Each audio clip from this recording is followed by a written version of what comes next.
감사합니다. 오늘 날씨 어땠어요? 너무 좋았죠?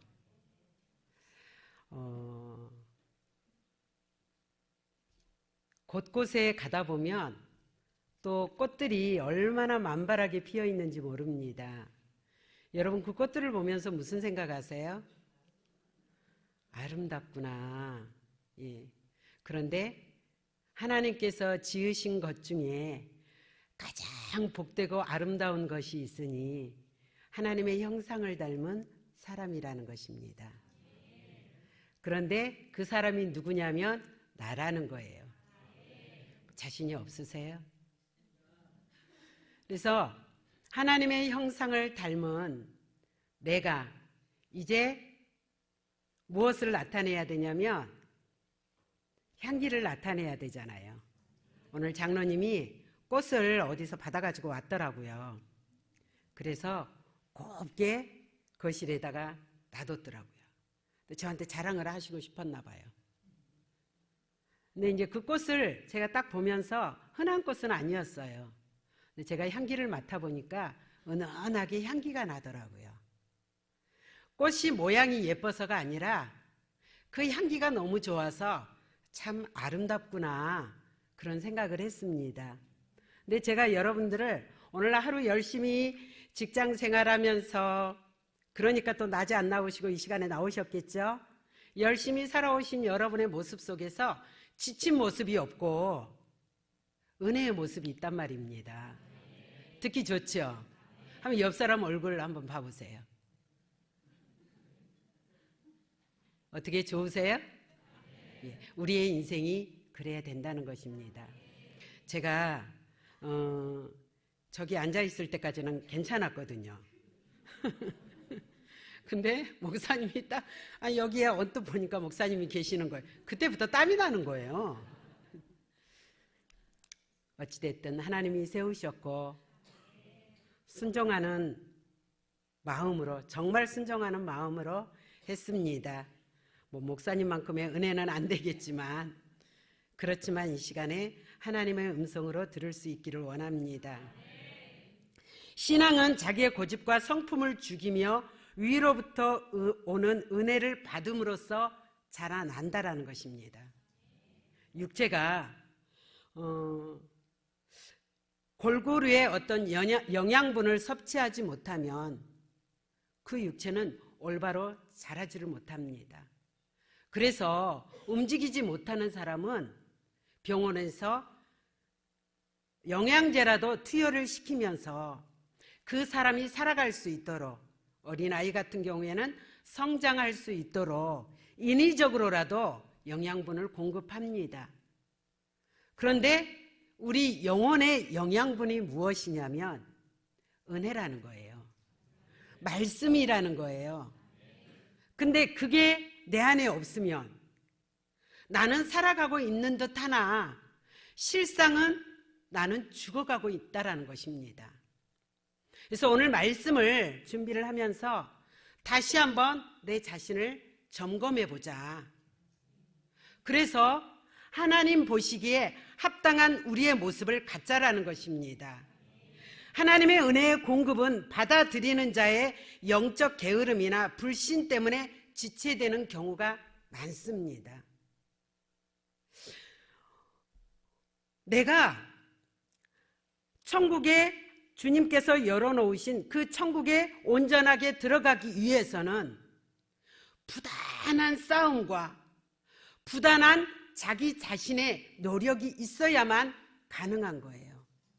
주님이 우리에게 열어놓으신 그 천국은 우리의 입장에서는 거저받은 은혜지만 하나님 입장에서는 생명으로 열어놓으신 그 길입니다.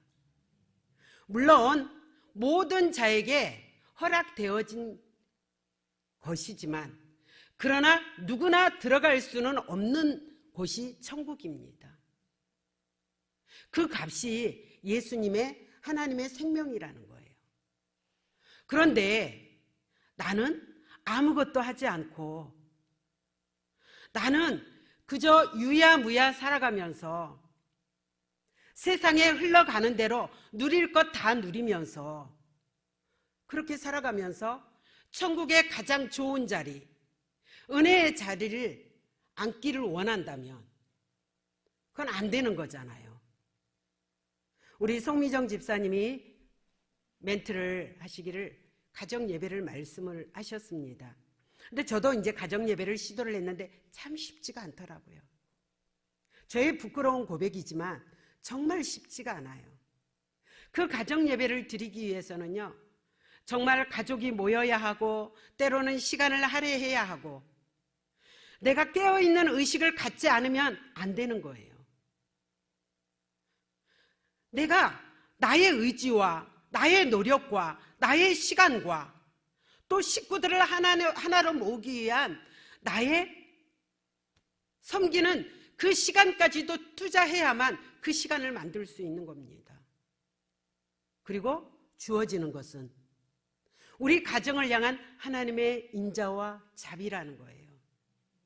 여러분은 천국에 넉넉하게 들어가기 위해서, 하나님의 축복을 받기 위해서 부지런하게 무엇을 노력하고 있으십니까? 무엇을 투자하고 계십니까? 때로는 세상에 주어지는 그 삶의 매력들이 얼마나 많은지 몰라요. 나도 누리면서 살아갈 수 있습니다. 내가 뭐가 부족해? 나 어디에 세워도 그래도 뭔가는 할 수 있을 것 같아요.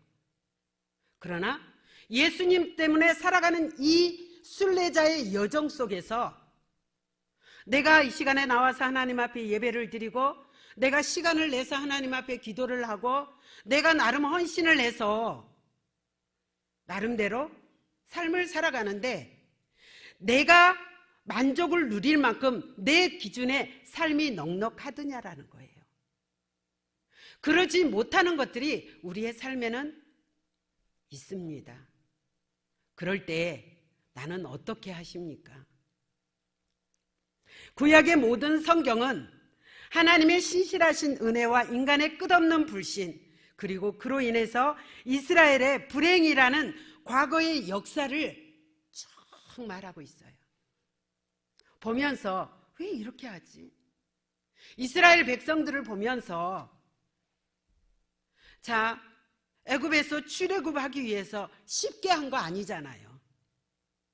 그 강팍한 바로의 마음을 움직이기 위해서 어떻게 보면 모세는 자기 목숨을 걸고 바로 앞에 간 겁니다. 그리고 10가지의 재앙 가운데에 하나님의 기적과 능력을 나타냈음에도 불구하고 바로는 쉽게 보내주지 않아요. 결국은 자기의 첫 태생 아들을 잃으면서 그는 보냅니다. 그러한 하나님의 기적과 놀라운 역사를 이스라엘 백성들은 정말 뼛속까지 체험을 했고, 그리고 홍해 바다라는 것을 통해서 그들은 하나님의 살아계심을 솟구치고 춤추면서 찬양을 합니다. 속박된 그 애굽에서의 종살이에서 그들은 자유가 없었어요. 그런데 출애굽을 하고 나니까 내가 살아가는 데에서 나를 억압하는 그러한 것들은 없더라는 거죠. 아, 자유가 이런 것이구나. 그것을 깨달으면서 그들은 하나님을 찬양했음에도 불구하고 그들이 살아가는데 하나님은 모든 것을 부족함 없이 허락하셨습니다. 그렇죠? 부족하지 않았어요. 그 어떤 것도. 다만 내일이라는 것이 인간적으로는 보장된 것에 안심할 수는 없었습니다. 내일을. 왜냐하면 하나님은 그날 하루에 살아갈 수 있는 은혜만 주셨거든요. 그런데 하나님의 약속은 뭐냐면, 너희가 나를 믿고 신뢰하고 따르면 내일도 오늘같이 가나안에 들어가는 그날까지 내가 너희들을 지켜주겠다라는 것이었습니다. 하나님은 그 약속의 말씀을 한 번도 실현하신 적이 없으셨고 반드시 지키셨다라는 거예요. 그런데 일상의 삶을 살아가다 보니까 조금 불편한 것들이 오는 거예요.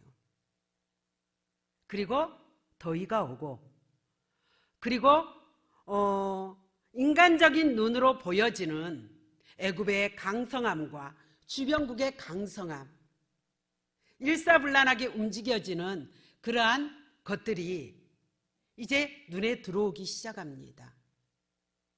그러면서 그들은 하나님 제발 우리를 이 애굽에서 이 종살이에서 벗어나게 해달라고, 우리를 구원해달라고 외쳤던 그러한 고백을 번복하기 시작합니다. 그리고 그들은 7일이면 갈 수 있는 거리를 40년이라는 그 시간을 늘려버리고 맙니다. 구약은 나타날 신약의 그림자라는 것을 여러분은 잘 알고 계실 겁니다.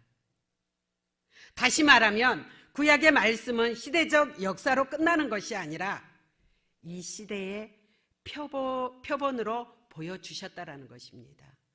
표본이 뭐예요? 본보기나 기준이잖아요. 우리는 구약의 역사의 사건들을 바라보면서 그러한 죄악의 모습을 되풀이하지 말아야 된다는 거죠. 자, 그러면 그러기 위해서 우리는 어떻게 해야 될까? 첫 번째로 자신을 죄의 유혹에서부터 지켜내자라는 거죠. 죄의 유혹에서부터. 죄를 가지고는 천국에 들어갈 수 없다고 말합니다. 죄의 싹은 죽음이고 하나님의 선물은 우리 주 예수 그리스도 안에서 누리는 영원한 생명이라고 말을 합니다. 그런데 하나님은 사탄은 나를 천국으로 안전하게 들어갈 수 있도록, 내가 하나님의 기쁨 안에 온전히 설 수 있도록 사탄은 그렇게 놔두냐라는 거예요. 끊임없이 내 보는 눈을 속이고 내 마음을, 나의 감정을 막 휘저어놔 버려요. 나의 분별력을 잃어버려요. 여러분, 세상이 얼마나 화려하고 살아가기에 정말 사탕수수보다도 더 달콤하고 매력이 있습니까? 어떤 분이 그러시더라고요. 하나님이 나를 복권으로 1등 당첨해도 나는 정말 이 신앙보다 더 열심히 하나님을 섬길 거라고. 그래요. 아멘. 저도 그렇게 고백하는 분이 100% 그럴 줄 알았어요. 그런데요, 세상 앞에 장사 없더라는 것입니다. 주님은 세상 것으로 네 마음을 만족시키지 말라라는 거예요. 여러분, 죄를 이겨내기 위해서는 아예 그 죄를 들어올 수 있는 것을 차단을 시켜내라는 것입니다.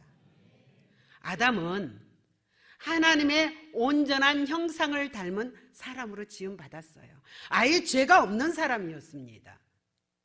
그러면 아담에게서 나온 그 하와는 마찬가지예요.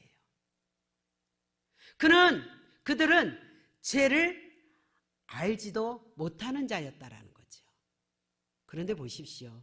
늘 아담아 내 하나님, 아담아 어디 있니? 아담이 하나님 저 여기 있습니다. 그래, 내가 너에게 말한 것을 너는 잘 지키고 살아가고 있지. 그럼요, 저는 잘 지키고 살아가고 있죠. 네, 매일 그렇게, 그리고 에덴 동산을 파라다이스의 그러한 정말 행복을 누리면서 살아가고 있었습니다. 그런데요, 유혹이 오는 거예요. 야, 너 정말 먹지 말래? 보지도 말라 그랬어. 아니야, 너 하나님처럼, 너도 하나님하고 똑같이 될까봐 그래. 자, 그때에 끊어냈어야 합니다. 이 세상에 살아가는 우리의 모습은 아담보다도 더 우리는 죄로 얼룩진 죄성을 가지고 살아가고 있거든요. 그런데 자, 하와는 어때요? 그 유혹으로부터 아예 차단을 시켰어야 하는데 당연히 나는 지키지. 예, 맞습니다. 1억, 1등, 당연히 나는 거기서 나는 거뜬히 하나님의 자녀로 하나님의 일꾼으로 신실한 자로 나는 지켜나갈 거야. 장담하는 것처럼 하와도 그랬다는 겁니다. 그리고 딱 봤어요. 그런데 그게 너무너무 매력이 있는 거예요. 보암직도 하고 먹음직도 하고 탐스럽기도 한지라 나는 안 그럴 줄 알았어요. 나는 봐도, 나는 내 손에 쥐어줘도 나는 안 먹을 줄 알았어요. 그런데 보십시오. 그 유혹을 이기지 못한 겁니다. 나는 괜찮겠지. 이미 그 마음에서부터 벌써 유혹을 당해버린 겁니다. 하나님은, 예수님이 사단에게 시험을 받으실 때에 뭐라고 말씀하셨어요? 이 돌들이 떡덩이가 되게 해보라고 말씀하셨어요. 사단이 말을 했을 때에 오직 하나님의 말씀으로만 살 것이니라고 예수님은 물리치셨습니다. 우리의 인생은 우리가 세상에 있지 아니하고 하나님 안에 있을 때는 우리가 지옥을 향해서 걸어가지 않고 우리가 하나님의 속한 자로 살아가는 자일 때는 우리는 하나님의 말씀으로만 살아갈 수 있는 겁니다. 세상의 것은 그냥 하나님 안에서 하나님의 일꾼으로 하나님의 영광을 나타내기 위한 옵션일 뿐이에요. 그것이 나의 주인이 될 수 없다라는 얘기입니다.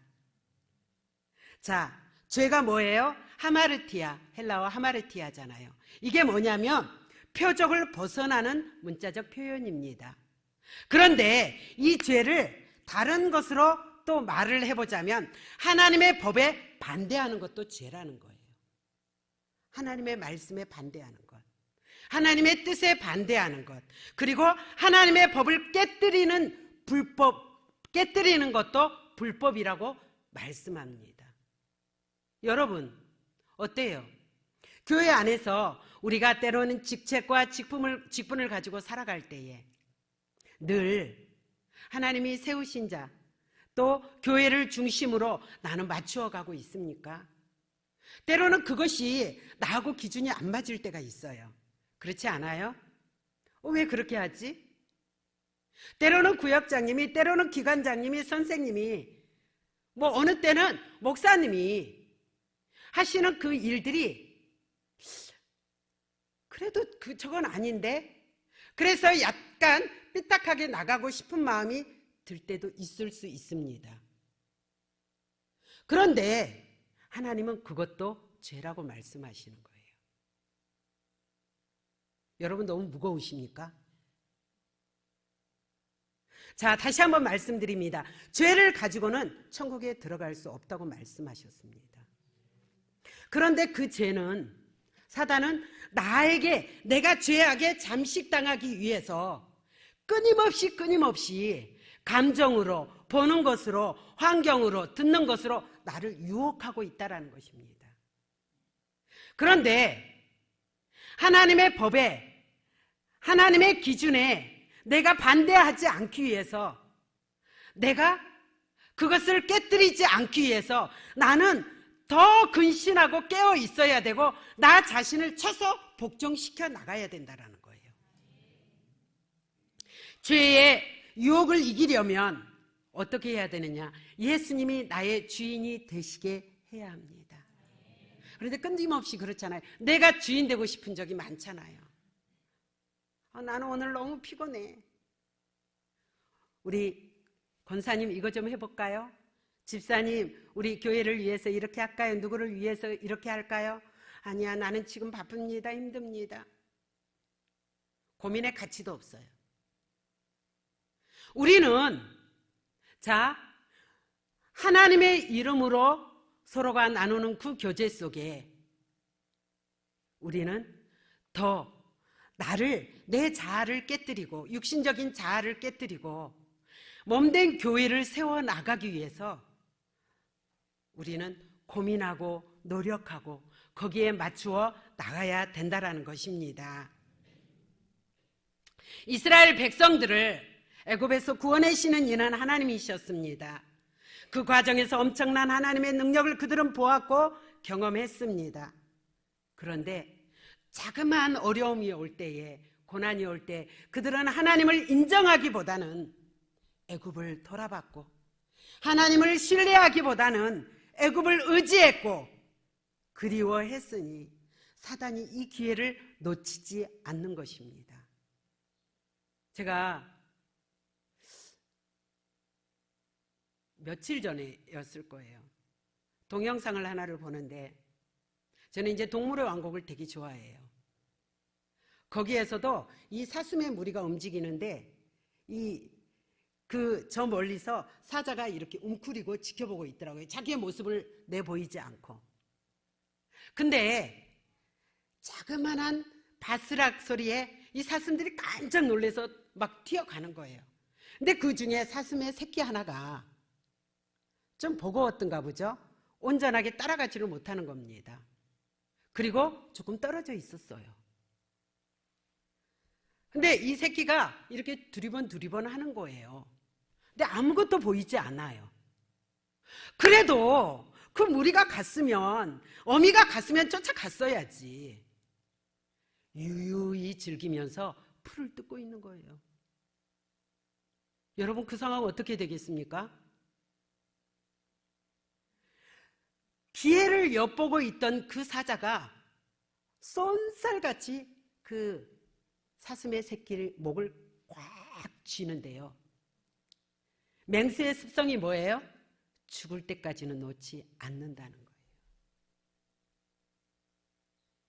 유혹이라는 게 때로는 내 영혼을 파멸시켜버린다는 것입니다. 이스라엘 백성들이 그 놀라운 은혜를 경험했는데, 저는 참 지금도 좀 아이러니해요. 어떻게 그 어린 아이에서 작년 남녀노소 다 하면 한 2,300만 명 된다고 하잖아요. 그 수가 어떻게 두 사람 빼고 가나안에 못 들어갔을까? 어떻게 그랬을까? 저는 매번 그 생각을 합니다. 그들은 죄의 유혹을 떨쳐내지 못했다라는 거예요. 그들이 인위적으로 하나님은 나빠, 하나님은 없어 이렇게 말했나요? 아니에요. 그들은 자그마한 그 고난에 그냥 그들이 있었던 애굽을 돌아봤을 뿐입니다. 그런데 그 작은 유혹이 하나님을 불신하게 되고 결국은 그들의 영혼을 죽이게 되는 길이 되더라는 것입니다. 여러분, 내가 잊고 있었던 하나님의 은혜는 무엇입니까? 지금 내가 잊고 있었던 하나님의 은혜, 여러분 한번 생각해 보십시오. 죄악된 삶으로 돌아가려는 유혹이 내게는 없습니까? 한 번쯤이야. 뭐 어때? 내가 그래, 나 천국은 가는데 나 죽겠지. 근데 내 앞으로 살아갈 날들이 얼마나 많아. 앞으로 50년, 60년. 회개할 기회들은 얼마나 많아. 그러한 생각으로 안일하게 혹시나 살아가고 있지는 않습니까? 여러분, 죄악된 삶으로 돌아가려는 유혹을 떨쳐버리고 진리의 말씀을 견고히 붙들기 위해서 우리는 결단해야 할 것이 무엇인가를 한번 생각해 봐야 합니다. 그리고 예수 그리스도를 통해 얻은 복음을 끝까지 붙들고 과거의 삶들이 나를 유혹해 올 때에 아예 그냥 딱 끊어낼 수 있는, 그러다가 때로는 지치고 쓰러질 때도 있겠지요. 다시 일어나는 겁니다. 하나님 나를 도와주세요. 하나님 나를 불쌍히 여겨주세요. 그리고 일어서서 다시 또 도전하는 겁니다.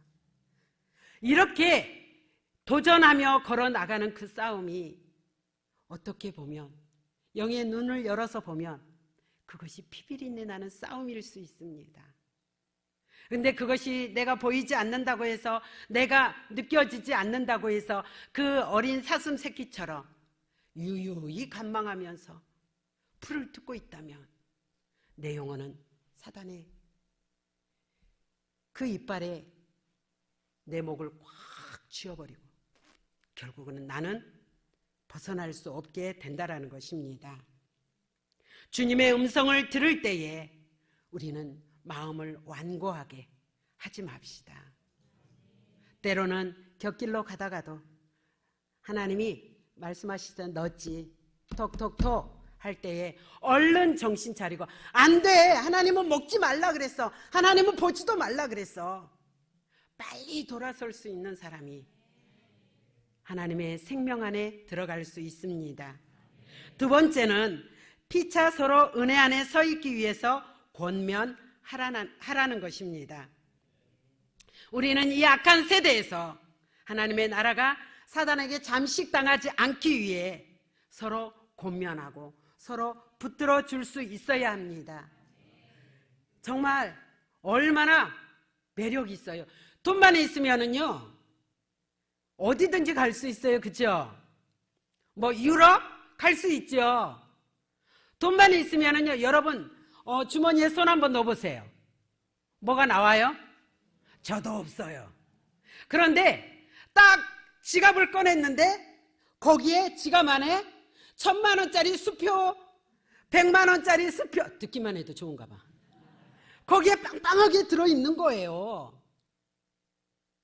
좋다. 근데 다이가, 엄마 나 용돈 좀 주세요. 그래? 알았어. 내가 오늘 네 통장에 1,000만원 쏴줄게. 오.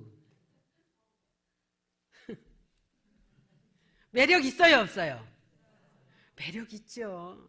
너무 좋지요. 세상이 그렇다라는 얘기예요.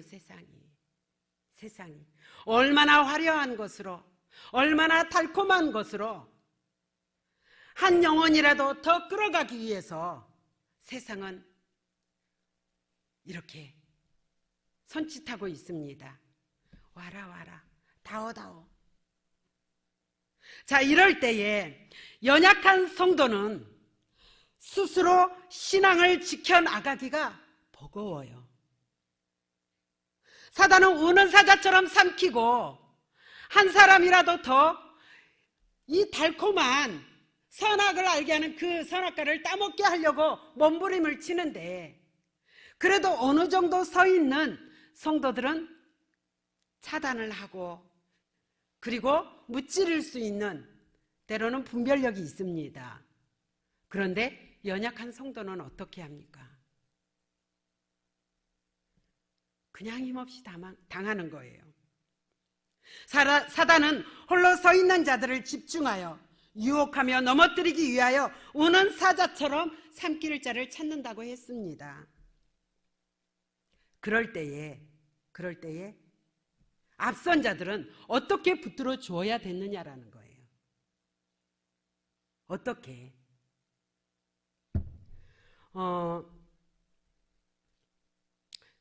지금까지 우리 당진 순복음교회는 너무 잘해왔어요. 그죠?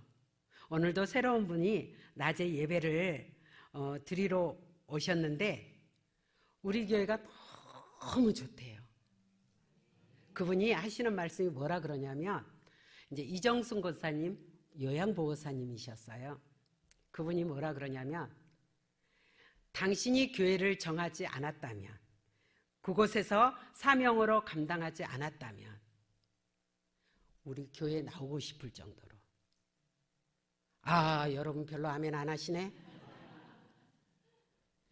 여러분은 우리 교회에 대한 그 프라이드가 어느 정도 있는 것 같아요? 많이 있습니까?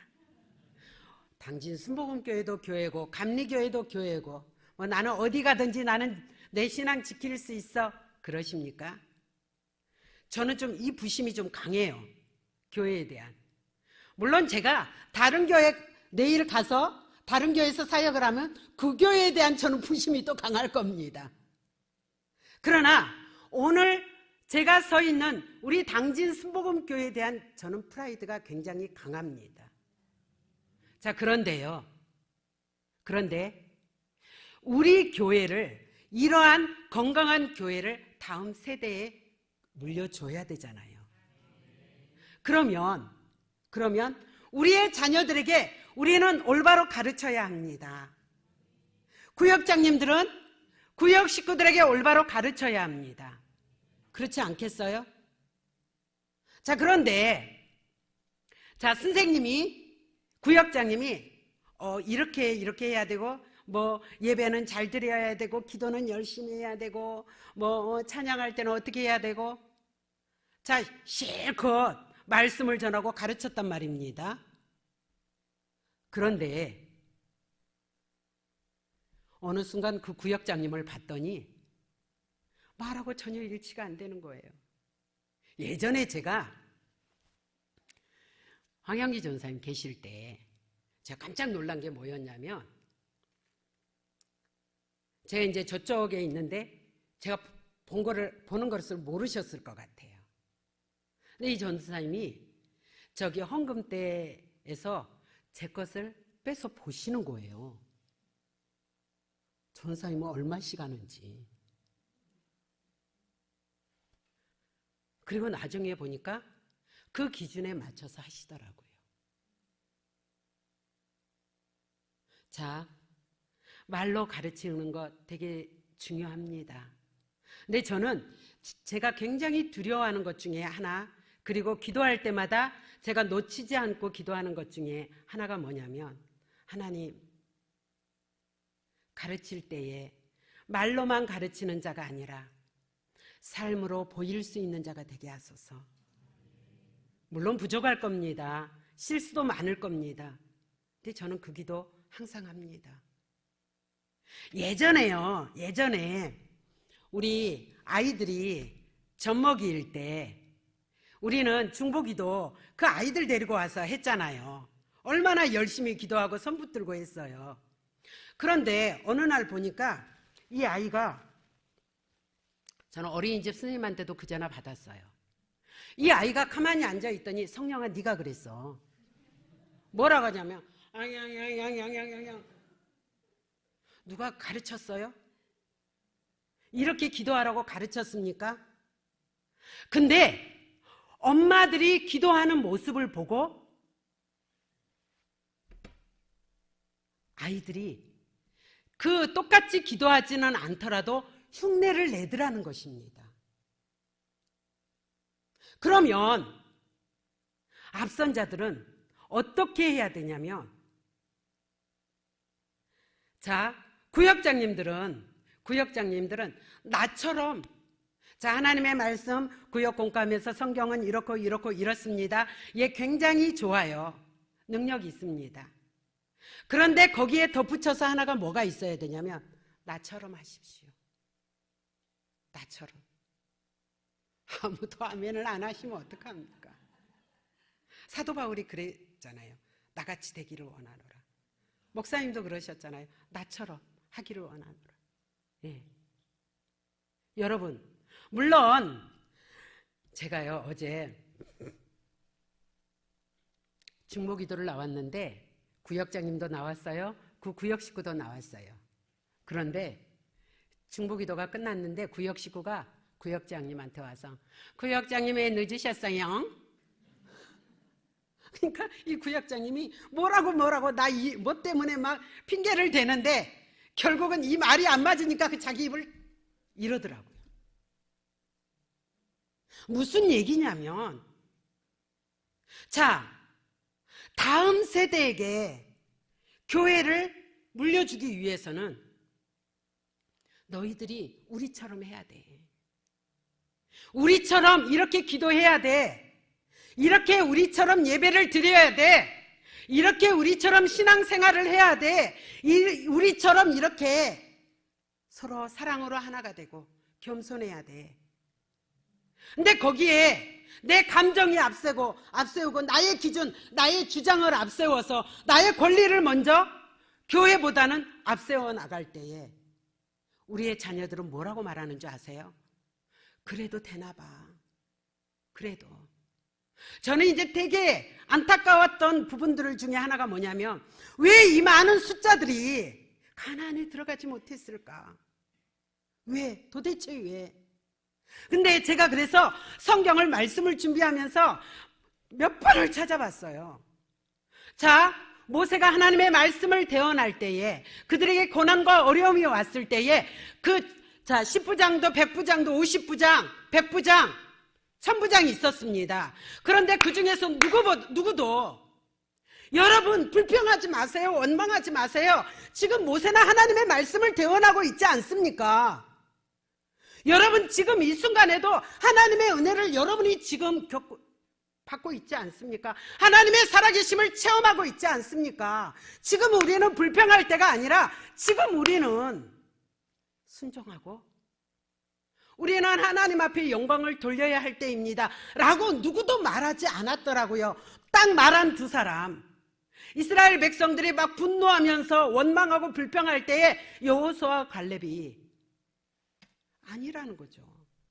너희들은 그러면 도저히 너희들이 돌이키지 않으면 너희들은 그냥 해. 나와 내 집은 여호와 하나님을 섬기겠다라는 거죠.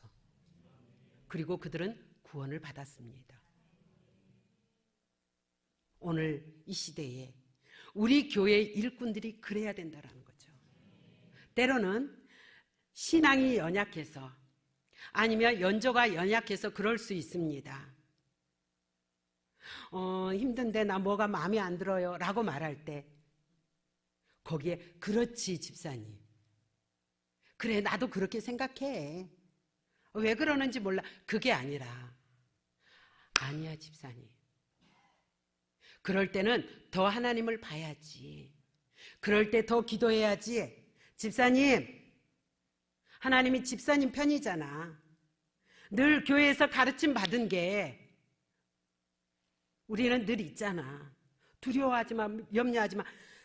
집사님, 내가 집사님 손 붙잡고 내가 기도해 줄게.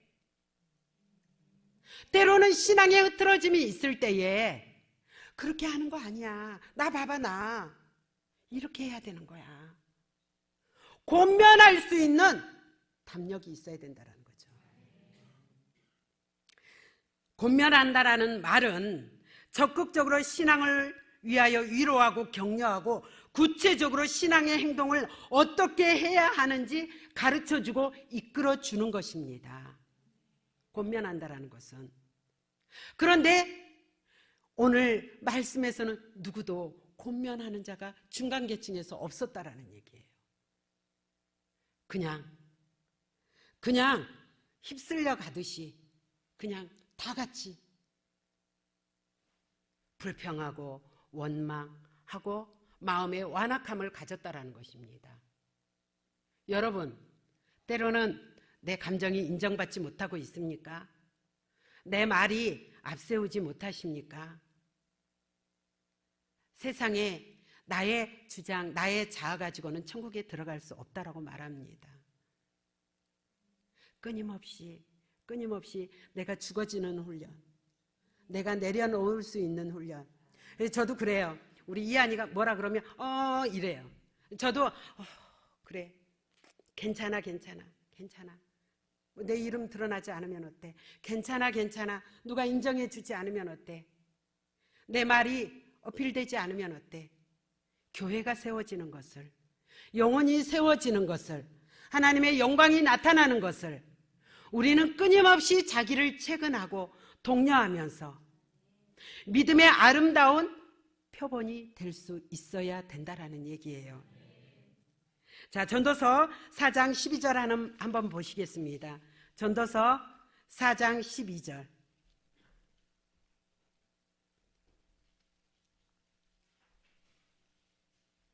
다 같이 시작. 한 사람이면 패하겠거니와 두 사람이면 맞설 수 있나니 세 겹줄은 쉽게 끊어지지 아니하느니라. 아멘. 한 사람은 그냥 부러져 버려요. 그러나 우리가 하나 되었을 때는 누구도 우리를 건드릴 수가 없습니다. 그리고 우리는 아름다운 신앙의 유산을 우리 다음 세대들에게 물려줄 수 있다라는 얘기입니다. 마지막 세 번째는 뭐냐면 확신한 것을 끝까지 붙들자라는 거예요. 재밌는 게 뭐냐면 믿음의 연조가 쌓이면 처음과 달리 영적으로 나태해지는 경우가 있습니다. 그리고 어느 순간에 내가 권사님이 되고 안수 집사님이 되고 장로님이 되면 내가 한 소리를 더 하고 싶은 거예요. 그리고 내 말이 세워지기를 원하는 거예요. 그런데 때로는 우리 청년들 그리고 성도들, 권찰님들까지도요, 자기 권리 주장 내세우지 않습니다. 처음이면 처음일수록 여러분들은 어때요? 우리 교회가 와, 따뜻한 교회다, 화목한 교회다, 행복한 교회다, 성전에 들어올 때 감탄하세요? 아이고, 그러십니까? 그냥 성전 밟기 빨리 하고 가기 바쁘지요. 어느 순간에 나는 너무 익숙해져 버린 거예요. 내게 주어진 이 축복의 이 터가 일상이 되어버린 거예요. 특별한 것이 되지 않고 귀한 것이 되지 않고 내가 오늘 이 교회라는 당진 순복음 교회라는 안전한 복음의 울타리 안에 있는 것이 얼마나 큰 축복인가를 그 감사를 어느 순간에 나는 잃어버리고 살아가고 있더라는 것입니다. 때로는 믿음의 열정도 잃어버리고 어느 순간에는요 신앙도 추억으로 살아가고 있더라는 거예요. 나 옛날에는 나 열심히 했어. 내가 옛날에 청년 때 얼마나 열심히 했는 줄 알아? 내가 그 어려울 때에 나 정말 그 애 안고 애 업고 나 교회 와서 기도했고 예배 빠지지 않았고 그 순간에 나는 얼마나 눈물로 부르짖으면서 기도했고 했고 추억인 거예요. 추억. 근데 하나님은 추억으로는 살 수 없다라고 말합니다. 늘 하나님의 나라는 어제가 아니라 오늘 현재라는 거예요. 시편 95편에 보니까 이스라엘 백성들이 빠졌던 함정의 신학시대 성도들도 빠질 수 있음을 경고하고 있습니다. 8절에서 11절을 보니까 너희는 무리바에서와 같이 또 광야의 마사에서 지냈던 날과 같이 너희 마음을 완악하게 하지 말지어다. 그때의 너희 조상들이 내가 행한 일을 보고서도 나를 시험하고 조사하였도다. 내가 40년 동안 그 세대로 말미암아 근심하여 이르기를 그들은 마음이 미혹된 백성이라 내 길을 알지 못한다 하였도다. 그러므로 내가 노하여 맹세하기를 그들은 내 안식에 들어오지 못하리라 하였도다. 주어진 일상에 감사하지 못하고 감격하지 못하고 그 감동을 잃어버리고 어느 순간에 보니까 사막의 그 맹마른 척박한 광야처럼 내가 너무너무 내 마음이 딱딱해져 있는 거예요. 그래서 때로는 죄악에 살짝만 사단이 이렇게 톡톡 두드려도 어느 순간에 내 몸이 다 거기에 돌아서 있는 거예요. 여러분, 하나님께서 베푸신 은혜에 대한 감격을 잊어버릴 수 있다는 경고를 통해서 과거에 경험했던 영적 감각이 내 신앙을 끝까지 유지해 주지 않는다는 것입니다. 지금 내가 깨어 있어야 된다는 거예요. 지금 내가 확신한 것에 내가 서 있어야 된다는 거예요. 그렇지 않으면 나는 어때요? 우리가 강해에서 들어봤지만 롯도 경건한 사람이었습니다. 근데 롯만 경건한 사람이었겠느냐라는 거죠. 롯도 그 가족들도 경건 안에 들어올 수 있도록 부단히 노력을 했을 것입니다. 그런데 롯의 아내는 뒤로 돌아봤잖아요. 보세요. 천사가 그 손을 붙들고 뛰어서 나왔거든요. 그런데 뒤돌아보지 말라 그랬잖아요. 그래야 네가 산다 그랬잖아요. 그러면 하나님이 하신 그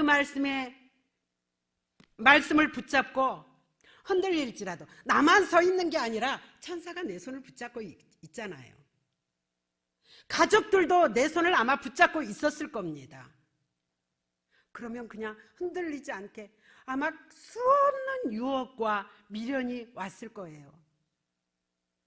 그래도 나는 내가 죽으면 죽었지. 나는 이 자리에서 흔들리지 않을 거야.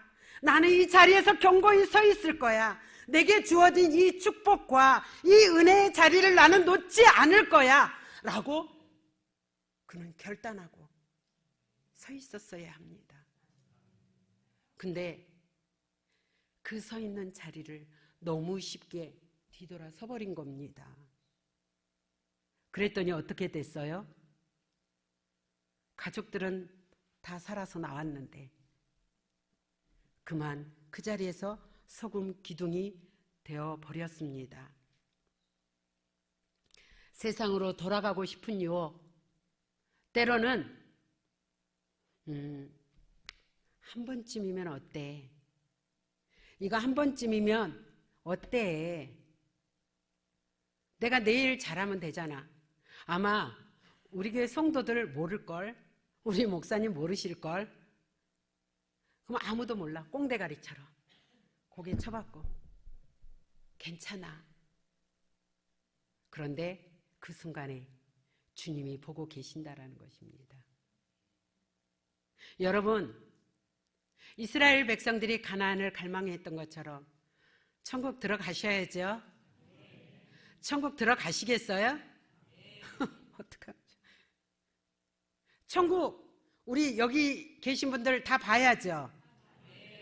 근데 거기에서는 구원은 은혜로 주었지만 그 천국행 티켓은 하나님께서 은혜로 주셨지만 천국까지 가는 그 여정 속에 애굽에서 가나안까지 그 광야의 그 삶, 그것은 내가 목숨 걸고 하나님이 주신 약속의 말씀에서 흔들리지 말아야 된다는 것입니다.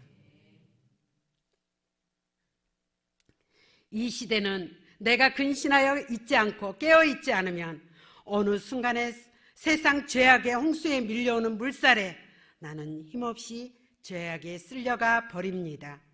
그러기에 우리는 깨어 있어야 하고 순종하는 삶의 열매를 통해서 신앙을 증명하면서 하나님과 동행하는 은혜를 누리며 살아야 하는 것을 우리는 잊지 말아야 합니다. 성도 여러분, 깨어 있읍시다. 저도 유혹받았다니까요.